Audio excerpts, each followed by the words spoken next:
Acabo de dejar a mi novio después de años y no he sentido nada. Nos conocimos en la universidad, no solo íbamos en la misma carrera, íbamos en el mismo salón. Él era un chico serio y estudioso, todo lo contrario a mí. Yo solo quería ir de fiesta en fiesta y saborear un poco de la libertad que la mayoría de edad me estaba ofreciendo. Lo cierto es que él y yo no hablábamos demasiado en el primer semestre, fue hasta el segundo en que yo me comencé a fijar en él. Él era completamente mi tipo.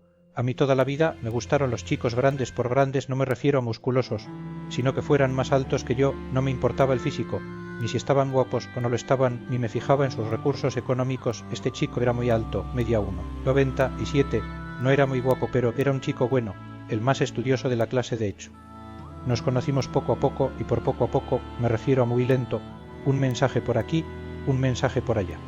Nunca nos veíamos a menos que fuera en la universidad. Para dar contexto de esto, a mí me dejaban salir de fiesta con mis amigas, pero no me dejaban salir con chicos en citas. En mi casa eran muy estrictos con eso. Nunca he entendido por qué con este chico, si me dejaron salir, cuando lo pregunté, no lo conocían de nada y aún así dieron su permiso para que yo saliera con él.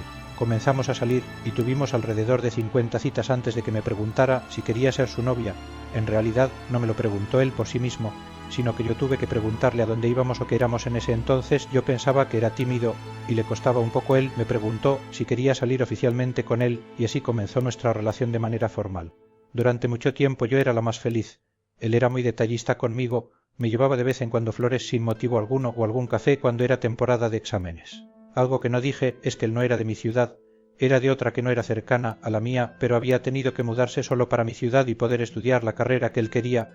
Por lo tanto, no tenía un ingreso muy alto, ya que su familia le mandaba dinero para su manutención. Yo desde un inicio accedía que todo lo íbamos a pagar 50-50, así no era tan pesado para él. Esto es algo que hasta el día de hoy volvería a repetir y nunca me arrepentí de haberlo hecho. Volviendo a la historia principal, nuestras personalidades eran muy distintas. Yo era una chica muy liberal, siempre he defendido los derechos. Me considero una persona igualitaria, no feminista, pero siempre de que hombres y mujeres deben tener las mismas responsabilidades y oportunidades. Según lo que dice la gente, soy una persona amable, ruidosa y alegre. Siempre he compartido mi vida en internet y me gusta la fiesta y tener un gran grupo de amigos. Él era una persona muy callada, no le contaba a nadie su vida, era muy estudioso, tenía una devoción gigante por sus papás y su familia, era muy conservador y tenía pensamientos muy machistas y hasta cierto punto homófobos. Esto, a último, a mí no me molestaba porque sabía que todos pueden en algún punto desaprender esas ideologías y cambiar. Los primeros meses, como en toda relación, fueron muy bonitos, salíamos y nos divertíamos mucho. De hecho, el primer año así fue. Sí, teníamos diferencias y peleábamos a menudo, pero nada que no pudiéramos resolver con una plática tranquila. Poco a poco, como dije, él comenzó a tener una mente más abierta. Poco a poco fue dejando sus pensamientos homófobos de lado y ya comprendía que las personas simplemente tienen el derecho de amar y ser como quieran. Ojo, que no es algo que yo le impuse. Eso fue un cambio paulatino que él solo decidió hacer, pero fue algo importante para mí, puesto que yo me crié en un entorno donde muchas personas de mi familia tienen parejas de su mismo sexo. Con el paso de los años ambos fuimos cambiando mucho, para bien y para mal. Yo me volví un poco como él, me convertí en una persona más seria, más inexpresiva y callada. Él decía que eso era normal, que ya por fin estaba madurando. Él nunca quería que saliéramos con amigos ni a fiestas, y como mis salidas siempre eran con él, me fui alejando poco a poco de todos mis amigos. Nunca salimos ni a discos ni a bares o fiestas porque a él no le gustaban, nunca salíamos a tomar ni una copa de alcohol, nuestras salidas eran a cenar o al cine. Él no tenía amigos, y al decir que él no tenía amigos me refiero a que de verdad no tenía ni un amigo, o por lo menos en 10 años de relación no me presentó a ninguno. Los amigos que teníamos en común eran nuestros compañeros de la universidad, pero aún así, fuera del horario escolar no le hablaba ni salía con nadie que no fuera yo. Como todas las parejas fuimos platicando de nuestro futuro, de cómo nos gustaría nuestra vida, si queríamos tener hijos o la dinámica familiar que nos gustaría tener.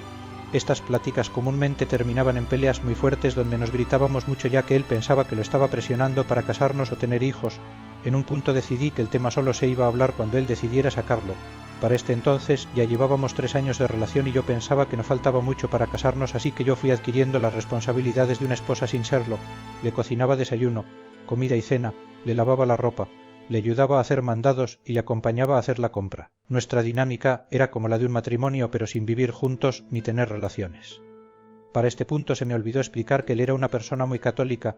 Me costó 4 años de relación convencerlo de tener relaciones fuera del matrimonio, no lo obligué ni nada, sólo decía que el sexo debía tenerse hasta que nos casáramos después de 4 años, él fue quien lo propuso.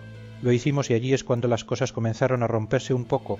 Él tenía un miedo irracional a tener hijos fuera del matrimonio, lo hacíamos muy de vez en cuando, solo en ocasiones especiales. Decía que le daba mucho miedo tener hijos porque en su familia nunca había habido un embarazo sin estar casados y él no quería ser el primero. Siempre que lo hacíamos tenía que esperar un tiempo y él me daba una prueba de embarazo que me tenía que hacer frente a él para así asegurarse de que no había salido embarazada. Él tenía un plan donde si salía embarazada podíamos ir a una clínica a abortar. Él no iba a ser la persona que deshonrara a la familia de esa manera. A mí eso me afectaba mucho. Era como si yo en cualquier momento pudiera ser la causante de que su familia le quitara todo el apoyo que le daban, que yo podía ser la que le trajera desgracias y lo que más me dolía era pensar que si teníamos un hijo hubiera sido una vergüenza para él. Me puse un implante anticonceptivo y siempre usábamos protección, además de que solo teníamos relaciones en ocasiones especiales como nuestros cumpleaños o nuestro aniversario. Cuando terminamos la universidad yo pensaba que nos íbamos a casar, ya llevábamos 4 años de relación, ambos conocíamos a nuestras familias y ambos teníamos un futuro prometedor. Decidí volver a sacar el tema y me dijo que en los siguientes 4 años eso no iba a pasar, que él quería trabajar y tener dinero para poder darle todo a su familia. Lo entendí y lo acepté, pero eso sí me puso muy triste. Al terminar la universidad, él se tuvo que ir a su ciudad porque sus papás ya no lo iban a ayudar económicamente y además tenía que ayudar en los negocios familiares. Prometió que iba a venir una vez cada 15 días a verme. Esa promesa no duró mucho. Al principio dijo que estaba muy ocupado por lo que nos veíamos solo una vez al mes. Una vez más lo entendí. En ese entonces yo quería entrar a trabajar. Acababa de terminar mi licenciatura y quería ganar dinero. Tuvimos una pelea enorme respecto a esto. Él no quería que yo entrara a un trabajo normal ya que cuando viniera a visitarme no iba a tener tiempo para verlo. Accedí a intentar emprender y vender cosas. La verdad me arrepiento de esta decisión porque no me iba muy bien. Sí, fui muy tonta al acceder a esto y sí, me arrepiento mucho. El tiempo pasó y siempre teníamos la edad. Misma dinámica, él venía 2 días al mes a verme y se regresaba a su ciudad. Sí teníamos muchas peleas y hasta cierto punto creo que ambos nos hicimos adictos a discutir. Con el tiempo reafirmé que una persona puede cambiar y ser más abierto de mente, puedes dejar de ser homófobo, puedes dejar de ser machista, pero pasa algo curioso y es que no te puedes quitar la mamitis y papitis. A sus 26 años, él no hacía nada si sus papás no le daban permiso. Si quería venir a verme su papá tenía que dar la autorización. Nunca fuimos de viaje juntos o tuvimos fines de semana en pareja porque sus papás no le daban permiso. En este punto muchos se preguntarán por qué seguías con él si había cosas que te molestaban o tú ya te querías casar y él no quería. Él siempre me dijo que se quería casar conmigo pero que tenía que estar listo para hacerlo. Yo entendí que cada quien tiene sus tiempos. Inició 2020 y con ello la pandemia. Yo tuve que cerrar mi negocio por obvias razones y comenzar a vender cosas en Facebook porque no tenía un trabajo estable. Esto me mantenía preocupada ya que no tenía la manera de tener ingresos. Siempre he pensado que no le caía bien a mis suegros ya que aprovecharon la excusa de la pandemia para retirarle el permiso de venir a verme. Pasaron 5 meses y él no venía. Me decía que su papá no le daba permiso, que tenía mucho trabajo y que no estuviera presionando que cuando fuera el momento o hubiera oportunidad él iba a venir. Vino a visitarme casi a regañadientes y ese fin de semana fueron muchas peleas. La mayoría era por el peso. Yo aproveché la pandemia para bajar de peso y ponerme muy bonita. Él tenía muchos kilos que nunca había podido bajar y prácticamente se enojó porque yo sí pude bajar los míos. Muchas peleas eran porque yo no le ayudaba a bajar el peso que llevaba cargando y que era mucho durante muchos años. Pero eso es algo que él tenía que hacer, no yo por él. Después de ese fin de semana de peleas él se regresó y no volvió hasta 3 meses después. Lo que era una promesa de venir cada 15 días se convirtió en 1 mes y después de la pandemia se convirtió en 3. Las peleas iban empeorando, cada vez eran por temas más tontos, me aplicaba la ley del hielo y no me hablaba por días, tenía que darle la razón en todo, si él decía que algo era rojo es porque así era aunque la cosa fuera verde. Su trato hacia mí se convirtió cada vez más frío y distante. Tuve la suerte de hacerme un pequeño grupo de amigos por internet que me hacían ver que eso no era normal, pero aún así yo seguí con él 2 años más. Llevábamos 8 años y aún así a él le daba miedo tener hijos, no quería que nos fuéramos a vivir juntos, cada vez le molestaba más cualquier acción que yo hiciera y si mencionaba la palabra boda me acusaba de estarle presionando.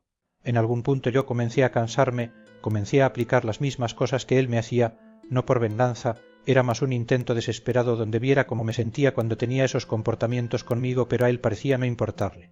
Poco a poco dejé de contestarle mensajes o tardaba mucho en contestar los mensajes que él mandaba esto porque él decía que estaba ocupado y no lo quería molestar. En algún momento la vida que él me platicaba que quería se convirtió en algo muy injusto para mí. Quería que cuando nos casáramos yo pusiera la mitad del dinero de la casa, criara a los niños, los cuidara e hiciera el aseo de la casa, porque él no iba a contratar nadie extraño que entrara a su casa, ni iba a hacer nada él porque iba a ser el hombre de la casa. Él no podía hacer nada de eso. Un año antes de nuestra ruptura comencé a trabajar en mí misma. Fui al psicólogo, tenía más amigos y era medianamente feliz. Fui acomodando mi vida a la manera que podía y que quería. Comencé a dejar de esperarlo y a hacer las cosas que yo quería hacer y a disfrutar más. Esto encendió focos rojos en él y comenzó a buscarme más. Se molestaba si no le contestaba los mensajes y me acusaba de no pasar tanto tiempo con él como pasaba con mis amigos. Yo creo que eso era el inicio del quiebre. Había llorado tantas noches por su indiferencia hacia mí que yo pienso que era como pasar un duelo de una relación aun estando dentro de la relación. Hasta los 9 años de relación yo nunca había pensado en cortar, pero cuando llegó la fecha donde esperaba que me diera el anillo y me dijo que aún no estaba listo, algo en mí se rompió y cambió. A los 6 meses de eso y en medio de una discusión donde me insultó mucho decidí cortarlo. No lo hice en medio de esa discusión, sino que esperé hasta el día siguiente y que estuviéramos más tranquilos. No lo tomó muy bien, se enojó, lloró y me gritó, me dijo que nunca hubiera pensado que yo me iba a rendir de nosotros tan fácil. Tan fácil. Después de muchos años donde lo esperé, lloré, lo aguanté y aguanté sus traumas. No fue fácil. Habló conmigo esa misma tarde, me prometió cambiar, mejorar y ser un mejor novio, me dijo que le diera unos meses para hacerlo, que iba a ser una mejor persona. Y si cambió, comenzó a dejar de hacer las cosas que a mí me molestaban, comenzó a buscarme más, a venir a verme más, hacía todo lo que yo siempre esperé que hiciera. Durante unos meses fue el mejor novio del mundo. Lo malo aquí es que yo ya no me sentía igual, el temor de que fuera algo pasajero para no perderme y que fuera momentáneo me invadía, entonces decidí dejarlo. No lo aceptaba. Lloró mucho durante la plática, me decía que si la vida nos había juntado era por algo. Él me dijo que sabía que íbamos a volver y que respetaba que yo me quisiera tomar un tiempo para mí. Sé que estaba en negación y según me he enterado ha estado muy dolido por el hecho de haberlo cortado, incluso algo deprimido. Yo acepto que el primer día lloré muchísimo, pero no lloraba por él, lloraba por mí. Después de ese día no he vuelto a llorar, no lo he vuelto a extrañar. No sé si es normal o si yo estoy mal, pero no sentí nada. Es como si todo hubiera pasado hace muchos años.